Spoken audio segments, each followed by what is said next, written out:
Let me tell you a secret. Every single best-selling romance novel follows the same formula. That's right. Whether you're writing a slow-burn contemporary romance, a spicy enemies-to-lovers story, or a sweeping historical love affair, all romance novels hit the same key moments.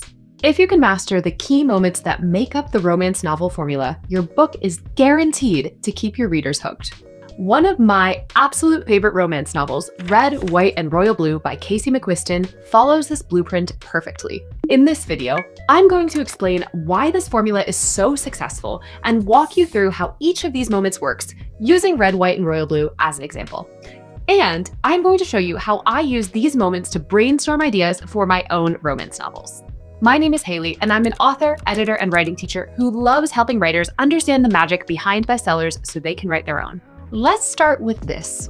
Romance is a genre, and genre fiction comes with expectations. If you're writing a murder mystery, readers expect a crime that needs to be solved. If you're writing fantasy, readers expect some element of magic. Romance is no different. Readers aren't just picking up your book hoping for a love story. They expect it to follow a satisfying emotional arc.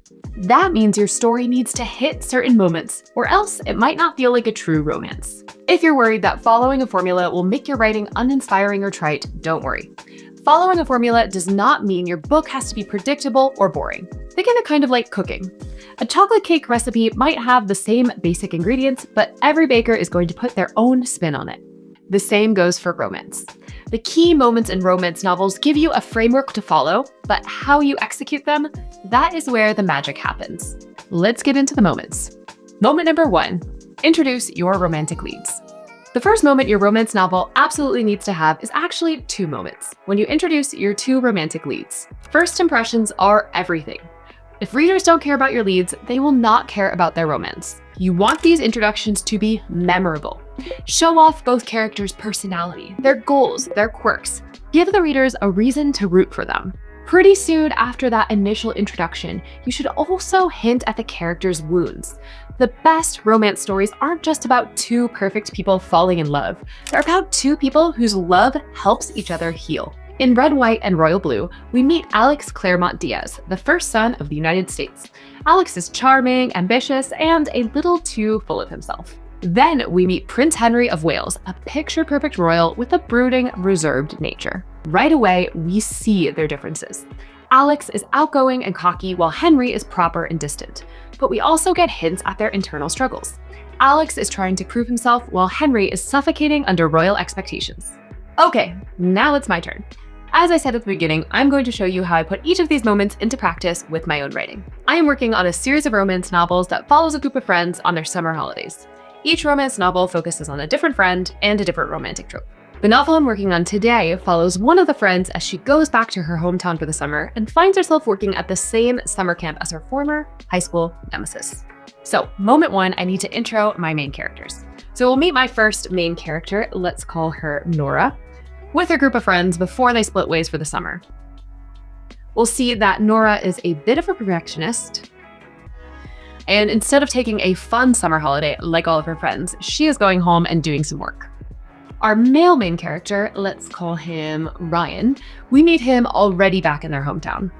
We see that Ryan has been living in his hometown since high school, caring for his ailing father. Okay, so we've got our 2 main characters, Nora and Ryan. Let's get into moment 2. Next up is the meet cute. This is where your romantic leads meet on the page. And spoiler alert, it does not have to be cute. In fact, some of the best meet cutes are a disaster, as we'll see in Red, White, and Royal Blue.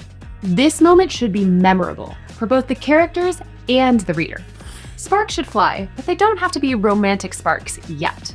They could be arguments, awkwardness, or outright hostility. The key is to make this meeting stick in your readers' minds. It should be something that they, and we, won't forget. In Red, White, and Royal Blue, Alex and Henry already know each other, and they don't necessarily like each other. But their official meet cute happens in the worst way possible, when they accidentally crash into each other and a royal wedding cake at a high-profile event. Okay, now it's time for my meet cute.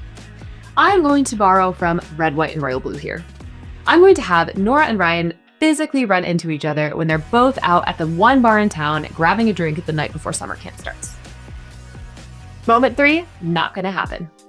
For a romance novel to have real tension, there has to be a moment where the leads believe deep down that this romance is just not going to happen. This is the part where the romantic leads put up their emotional walls, or where external circumstances convince them there is no way this relationship can work. It might be because they hate each other, because they're on opposite sides of a feud, or perhaps there are cultural or societal forces keeping them apart. This moment is crucial because it creates the will they or won't they tension that keeps readers totally hooked. In Red, White, and Royal Blue, Alex strongly dislikes Henry. He's convinced that Henry is a stuck-up, proper royal with absolutely no personality. And Henry has his own reasons for keeping Alex at arm's length. So, in my book, what will the not gonna happen moment be? Let's have Nora and Ryan realize that they're working with the same age group of campers. Nora with the girls, Ryan with the boys. They butt heads almost immediately, remembering how much they hated each other as high schoolers. Moment 4, we're stuck together.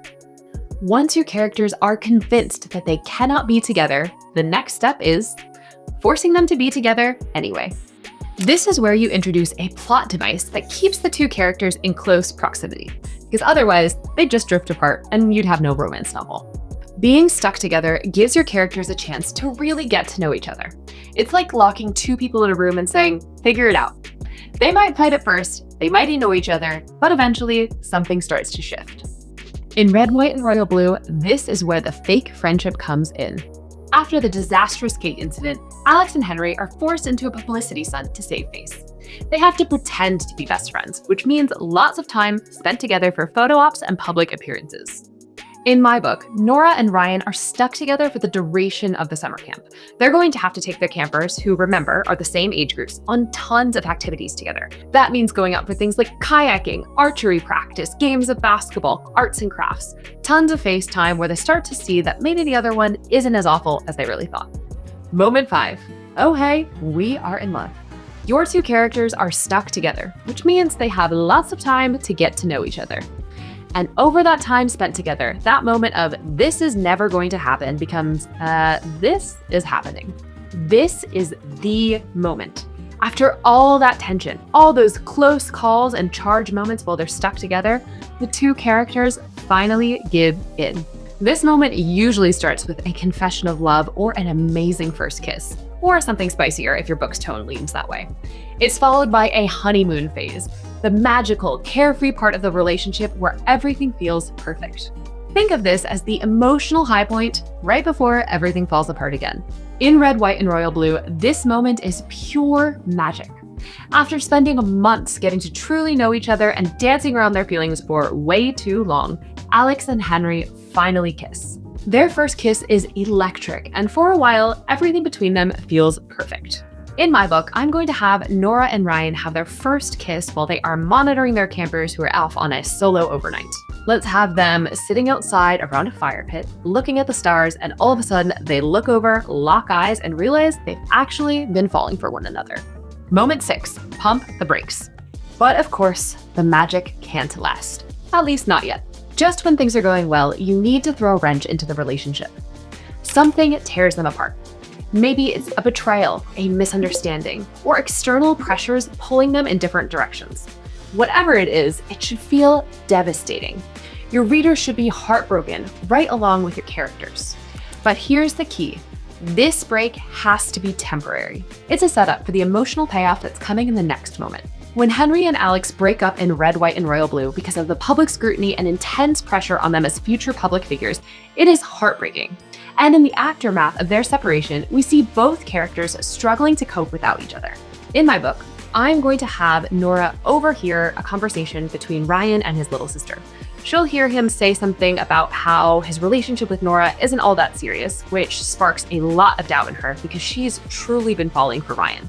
She decides to put the guardrails up and end the relationship rather than get hurt. Moment 7, the grand gesture. After a suitable time apart, it's time for the big moment, the grand gesture.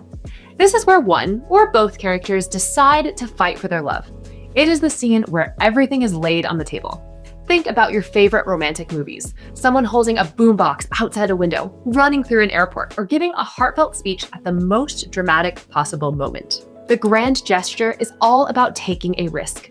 It's bold, it's emotional, and it's exactly what your readers have been waiting for. In Red, White, and Royal Blue, Alex goes all in. He refuses to give up on Henry and publicly declares his love for him in front of the entire world. Doing so is a huge risk, but is also exactly what Henry needs to see to believe that they can have a future together. For my lovelorn pair, Nora and Ryan, Ryan is going to finally gather the courage to leave his hometown and go declare his love to Nora in the city that she lives in. This will show Nora that Ryan is serious about their relationship and ready to leave his hometown behind. Moment 8, the happily ever after. Finally, the moment every single romance reader is waiting for, the happily ever after. A true romance novel needs to end on this high note, otherwise it's not a real romance novel. Your characters have been through so much, and now it's time to give them the emotional payoff they deserve. This doesn't mean that everything in your characters' lives is suddenly perfect, but it does mean that they've overcome the obstacles in their way and are finally together, really together.